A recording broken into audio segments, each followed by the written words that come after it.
Hello everyone, welcome to the static age. आज हम इस वीडियो में देखेंगे 9 मार्च के करंट अफेयर्स को और उसे हम अपने स्टैटिक पोर्शंस के साथ लिंक करके पढ़ेंगे। तो चलिए शुरू करते हैं बिना किसी देरी के। सबसे पहले तो इंडिया ने वापस से वर्ल्ड कप जीत लिया है T20 का, तो उसके लिए न्यूज़ है। उसके बाद फिर इज़राइल और ईरान दोनों आपस में लड़ चुके हैं, तो हमने इनके मैपिंग एक्सपर्ट्स को तो कई बार कर लिया था, आज वापस ही रिवाइज करेंगे। तो chief justice of India calls on high court collegiums to take steps for women representation, तो कॉलेजियम से रिलेटेड न्यूज़ है। उसके बाद है राज्यसभा मेंबर्स के इलेक्शन के बारे में। उसके बाद एक AI इम्पैक्ट के बारे में है, और उसके बाद है स्पीकर से रिलेटेड। तो चलिए शुरू करते हैं। सबसे पहले तो सभी को वर्ल्ड कप जीतने की ढेर सारी शुभकामनाएं। हम आते हैं अपनी न्यूज़ पे। सबसे पहले तो Israel targets Iran oil infra, Tehran hints Khamenei son में भी सुप्रीम लीडर। तो इसमें दो न्यूज़ है। सबसे पहले तो पहली न्यूज़ छोटी वाली देख लेते हैं। तो अयतुल्ला अली खमेनी के बेटे मोजिताबा उनके सक्सेसर होने जा रहे हैं। तो ये सक्सेसर बहुत इम्पॉर्टेंट हो जाते हैं क्योंकि ये शिया कम्युनिटी के सुप्रीम लीडर एक तरह से हैं। तो वनडे एग्ज़ाम्स में जनरली पूछ सकता है कि अब आगे कौन है। और उसके बाद है इज़राइल टारगेट ईरान ऑयल है। तो इज़राइल और ईरान दोनों का मैपिंग एक्सपेक्ट्स इम्पॉर्टेंट होगा, तो सबसे पहले वही कर लेते हैं। सबसे पहले इज़राइल को देख लेते हैं। तो इज़राइल में हमें क्या क्या चीज़ याद रखनी है। तो इसके पड़ोसी Lebanon, Syria, Jordan, Egypt, West Bank, Gaza. Map में देखते हैं सबसे पहले। तो ये रहा मैप। तो इज़राइल की कैपिटल तेल अवीव, और ये हाइफा पोर्ट जो अडानी को मिला है अब ऑपरेट करने के लिए। ये कौन से सी है, तो मेडिटेरेनियन सी। किस साइड में है, तो वेस्ट में है। उसके बाद यहाँ पे एक राफा बॉर्डर है, ये भी इम्पोर्टेंट है। ये इजिप्ट और गाज़ा पट्टी के को जोड़ता है। और इसमें क्या देखना है, तो ये वेस्ट बैंक है, ये गाज़ा स्ट्रिप हो गया। एक गोलन हाइट्स बहुत पूछता है। तो गोलन हाइट्स किसके किसके में इशू है, तो इज़राइल में और सीरिया के बीच में इशू है। और इज़राइल के पड़ोसियों को देख लेते हैं एक बार। तो लेबनान, सीरिया, जॉर्डन और इजिप्ट। इज़राइल एक ग्रुप ऑफ कंट्रीज़ का पार्ट है जिसे कहते हैं लेवांत ग्रुप। लेवांत ग्रुप में कौन कौन से कंट्रीज़ हैं, तो JISL। तो जॉर्डन, इज़राइल, सीरिया और लेबनान, और इसमें पैलेस्टीन भी कभी कभी ऐड हो जाता है। तो इतना ही है। अब ये देख लेते हैं, एक डेड सी है, second largest saline lake in the world. Largest saline lake कौन सी है, तो लेक वैन, जो कि है टर्की में। तो इज़राइल का मैपिंग एस्पेक्ट ख़त्म। ये हो गया, उसकी ये कर दिया। डेड सी देख लिया, Jordan River flows into Dead Sea. Gulf of Aqaba देख लेते हैं। एक यहाँ पे है गल्फ ऑफ अकाबा, सबसे लोएस्ट पॉइंट पे। गोलन हाइट्स देख लिया, तेल अवीव हाइफा देख लिया, लेवांत रीजन देख लिया। अब आगे बढ़ते हैं ईरान का। तो ईरान का तो मैं करीब करीब 50 बार अब करा चुका हूँ, तो अब आंख बंद कर लीजिए आप लोग। Pakistan, Afghanistan, Turkmenistan, Azerbaijan, Armenia, तुर्की और इराक। नीचे Persian Gulf, Gulf of Oman और स्ट्रेट ऑफ हॉर्मुज़। ईरान में एक जगह है रामसर, रामसर वेटलैंड्स के लिए है। कन्वेंशन कब हुआ था, तो 1972 में। इफ़ेक्ट में कब आया, 1975 में। और इंडिया ने कब साइन किया, तो 1982 में। इसके अलावा इंडिया के पास कितने वेटलैंड हैं, तो 98 वेटलैंड्स हैं। लेटेस्ट वाले कौन से हैं, तो पटना वेटलैंड यूपी वाला, और छारीटांड गुजरात वाला। अब ईरान की कौन सी फेमस है वेटलैंड, तो कौन सी है, अंजली वेटलैंड। ईरान में 2 माउंटेन रेंजेस हैं, एक एल्बरूज माउंटेन रेंजेस और जाग्रोज माउंटेन रेंजेस। तो ईरान के हमने सारे एक्सपेक्ट्स को कवर कर लिया। तो करेंट वाला में इतना ही पूछेगा, ईरान से रिलेटेड और इजराइल से रिलेटेड। अब आगे बढ़ते हैं।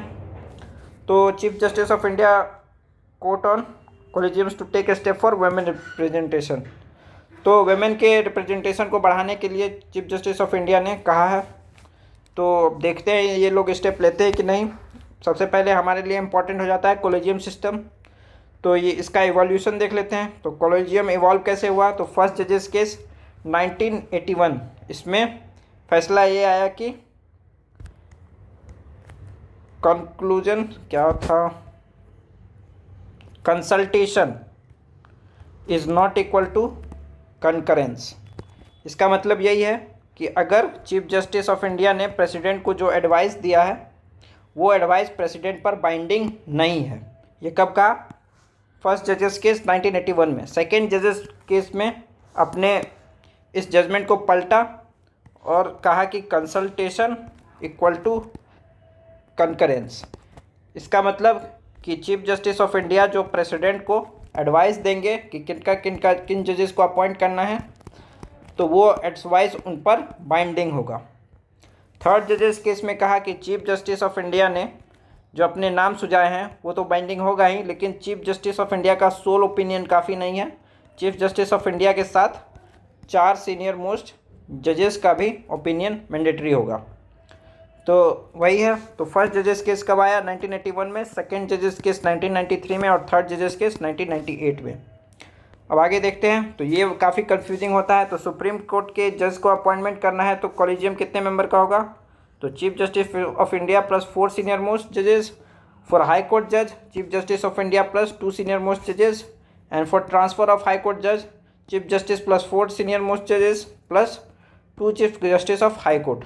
जिस हाई कोर्ट से ट्रांसफ़र करना है और जिस हाई कोर्ट में भेजना है उन दोनों के चीफ जस्टिस के लिए। अब आगे देखते हैं क्या है। एक बार हाई कोर्ट भी रिवाइज कर लेते हैं। तो 214 में high court for each state, 215 में high court as court of record, ये सुप्रीम कोर्ट के लिए आर्टिकल 129, आर्टिकल 222 ट्रांसफर ऑफ जजेस, 226 power to issue writs and article 227 superintendent over subordinate courts. तो इशू रिट्स मैंने ये सब लिखे हैं, अब मैं पहले ही बहुत बार कवर करा चुका हूँ, तो इसे आप देख लीजिएगा। रिट्स को आर्टिकल 32 को heart and soul of the constitution कहा जाता है और सुप्रीम कोर्ट का रिट पावर लेस है हाई कोर्ट से। अब आगे बढ़ते हैं। तो हाई कोर्ट जजेस को अपॉइंट कौन करते हैं, प्रेसिडेंट करते हैं। स्ट्रेंथ कौन डिसाइड करते हैं, प्रेसिडेंट डिसाइड करते हैं। और सुप्रीम कोर्ट के स्ट्रेंथ को कौन डिसाइड करती है, तो पार्लियामेंट करती है। Qualification citizen of India, judicial office for 10 years, advocate of high court for 10 years. Retirement 62, removal like a supreme court जज। सुप्रीम कोर्ट के रिटायरमेंट कब है, तो 65 ईयर्स। उसके बाद ट्रांसफ़र ऑफ जज का मैंने बता दिया था। बोथ जजेस को बात करने के बाद अपॉइंट करेंगे, उसके बाद लॉ मिनिस्ट्री, उसके बाद पीएम और उसके बाद प्रेसिडेंट ऑर्डर दे देते हैं। अपॉइंटमेंट कैसे होता है, तो कॉलेजियम प्लस 2 सीनियर मोस्ट जजेस, वापस से लॉ मिनिस्ट्री से पीएम, उसी तरह है प्रोसेस। तो हमने हाई कोर्ट को ख़त्म कर लिया, कॉलेजियम को ख़त्म कर लिया, तो एक तरह से आपका हॉलिस्टिक रिवीजन भी हो गया। अब आगे देखते हैं। तो इलेक्टिंग है राज्यसभा मेंबर्स, अभी राज्यसभा के इलेक्शन होने हैं, 37 सीट्स 10 स्टेट में। तो उसी का प्रोसेस बताया गया है कि कैसे होता है। तो प्रोसेस में क्या होता है, तो एमएलएज करते हैं इलेक्शन, इनडायरेक्ट इलेक्शन होता है इसमें, हमारे द्वारा नहीं, डायरेक्ट इलेक्शन नहीं है। तो सबसे पहले आर्टिकल्स को देख लेते हैं। पार्लियामेंट के लिए आर्टिकल 79, राज्यसभा के लिए आर्टिकल 80 और लोकसभा के लिए आर्टिकल 81। मैक्सिमम स्ट्रेंथ राज्यसभा की 250 और करंट स्ट्रेंथ है 245। इसमें से अभी 12 मेंबर्स नॉमिनेट किए जाते हैं प्रेसिडेंट से। कौन कौन से फील्ड में, ALSS, arts, literature, science and social service. Permanent house है, 6 ईयर्स मेंबर्स की टेन्योर होते हैं और 1/3 हमेशा रिटायर करते हैं 2 साल पर। अब राज्यसभा के इलेक्शन देखते हैं। तो MLAs करते हैं और proportional representation by single transferable vote. तो ये तो इतना डिटेल में नहीं पूछेगा, काफ़ी कॉम्प्लेक्स है, लेकिन इसका एक कोटा पूछ सकता है। तो जितने MLA हैं किसी स्टेट में, अगर इलेक्शन होने हैं, मान के चलिए बिहार में इलेक्शन होने हैं, तो बिहार में कितने MLA हैं, 243 MLA हैं। और मान के चलिए कि अभी 10 वैकेंसी आनी है, तो 243 बाय 10 प्लस 1 और प्लस 1 हो जाएगा इसका कोटा। तो 243/11 प्लस 1, तो 11 टू जा 22, 243 11 22 2 3 सर 22, 22 प्लस 1 23 लाने होंगे वोट्स, तो वो चुन लिए जाएंगे। और ट्रांसफरेबल वोट है तो इसमें 3 रेफरेंस देने पड़ेंगे, फर्स्ट प्रेफरेंस, सेकंड प्रेफरेंस और थर्ड प्रेफरेंस। एज क्या है, तो एज 30 साल है राज्यसभा के लिए और 25 साल है लोकसभा के लिए। स्पेशल पावर्स राज्यसभा के लिए क्या क्या है, तो आर्टिकल 249 और 312। 249 में क्या है कि अगर 2/3 मेजोरिटी से राज्यसभा एक रिजोल्यूशन पास करती है तो पार्लियामेंट एम्पावर हो जाएगा स्टेट लिस्ट की कोई भी चीज़ पर कानून बनाने के लिए। उसकी वैलिडिटी कितनी होगी, 1 साल वैलिडिटी होगी और उसके बाद 6 मंथ तक वो रहेगा, उसके बाद अपने आप एक्सपायर हो जाएगा। आर्टिकल 312 में creation of all India services है। इक्वल पावर्स किस में, तो नॉर्मल जो भी बिल्स है उसमें और कॉन्स्टिट्यूशनल अमेंडमेंट बिल्स हैं। लेस पावर किस में है, मनी बिल में। मनी बिल में इससे बस सजेशन दिए जाने की बात की गई है और 14 दिन के अंदर वापस से रिटर्न किया जाएगा। अब आगे बढ़ते हैं। तो इसमें तो ज़्यादा न्यूज़ नहीं था, लेकिन AI impact on labour market, Anthropic report flags high exposure jobs. तो कौन कौन से जॉब्स जो हैं एआई से इम्पैक्ट होने वाले हैं उसके बारे में एक चार्ट पब्लिश हुई थी, तो मैंने सोचा ये इम्पॉर्टेंट है तो इसे भी कवर कर लिया जाए। तो आप लोग देख सकते हैं कि management, business, finance, computer and maths, architecture, engineering, legal and life and social science, ये सब सेक्टर्स काफ़ी ज़्यादा इम्पैक्टेड होंगे एआई से। और वहीं पे ट्रांसपोर्टेशन, प्रोडक्शन, एग्रीकल्चर, कंस्ट्रक्शन, ये सब चीज़ें कम इफेक्ट होंगे। Food and serving, ground maintenance, ये सब भी हैं। तो ये आप देख सकते हैं और अपने करियर को इस पे प्लान कर सकते हैं। अब आगे बढ़ते हैं। House set to resume on a stormy note over opposition attempt to unseat a speaker. तो हमने पढ़ा था कि स्पीकर जो है वो बोले कि मैं अपनी सीट पर नहीं आऊँगा जब तक कि ये रिजोल्यूशन ख़त्म नहीं हो जाता है। तो अपोजिशन ने नोटिस दिया था कि हमें स्पीकर के रिमूवल चाहिए। तो क्या क्या प्रोसीजर है, तो एक बार ये भी देख सकते हैं। तो सबसे पहले स्पीकर को ही हॉलिस्टिक रिवाइज करेंगे हम लोग। तो सबसे पहले अपॉइंटमेंट देख लेते हैं। तो लोकसभा मेंबर्स अमॉन्ग देमसेल्फ खुद से ही चुन लेते हैं। आर्टिकल 93 में रोल क्या है, लोकसभा, ये सब 5 मार्क्स में लिखने वाली चीज़ें। सर्टिफाइज मनी बिल, ये इंपॉर्टेंट हो जाता है। रिमूवल कैसे होता है, तो इसका प्रोसीजर आर्टिकल 94 में है। Disqualification under anti defection, removal के प्रोसेस यहाँ पे दी गई है। ये मैंने रोल को एक्सटेंड कर दिया है। तो रिमूवल ये यहाँ है। तो मेंबर जो है सबसे पहले नोटिस देंगे लोकसभा के सेक्रेटरी, जनरल सेक्रेटरी को 14 दिन के, और उसके बाद मोशन अगर एडमिट हो जाता है तो डिस्कशन के लिए लिस्ट होगा।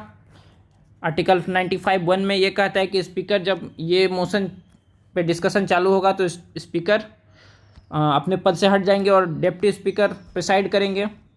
उसके बाद डिबेट एंड डिस्कशन होगा, वोटिंग होगा। वोटिंग कैसे होगा, तो ऑल द देन मेंबर्स से होगा, टोटल स्ट्रेंथ माइनस वैकेंसी।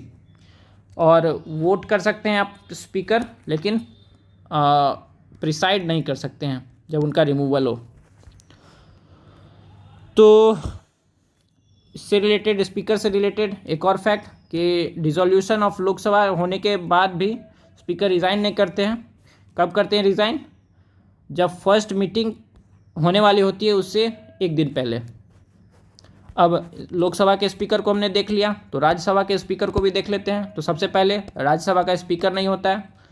जो वाइस प्रेसिडेंट होते हैं वो ex officio chairman of Rajya Sabha होते हैं, कि मतलब अगर वो वाइस प्रेसिडेंट बन गए तो वो राज्यसभा को चेयरमैन ऑटोमेटिकली बन जाते हैं। तो वाइस प्रेसिडेंट पे देखते हैं। आर्टिकल 63 में वाइस प्रेसिडेंट के बारे में कहा गया है, और आर्टिकल 66 में इलेक्शन ऑफ वाइस प्रेसिडेंट कौन कौन मिलके इलेक्ट करते हैं, तो बोथ हाउस ऑफ पार्लियामेंट करते हैं। प्रेसिडेंट को के लिए कौन करते हैं, तो both house of parliament plus MLAs of state legislatures. तो इलेक्टोरल कॉलेज में क्या है, तो members of both house of parliament elected plus nominated दोनों। इलेक्शन मेथड कौन सा है? तो वही proportional representation, single transferable vote. कौन कंडक्ट कराता है? तो election commission of India. Rajya Sabha का भी इलेक्शन ईसीआई ही कराता है। तो ईसीआई किस किस चीज़ का इलेक्शन कराती है?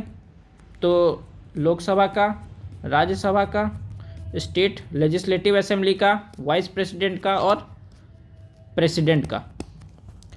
अब आगे देखते हैं क्या क्या क्वालिफिकेशन होना चाहिए। तो सिटीजन ऑफ इंडिया होनी चाहिए, 35 ईयर्स ऑफ एज होनी चाहिए, ये इंपॉर्टेंट, हमने राज्यसभा में पढ़ा था। 30 ईयर्स लोकसभा के लिए, 25 ईयर्स।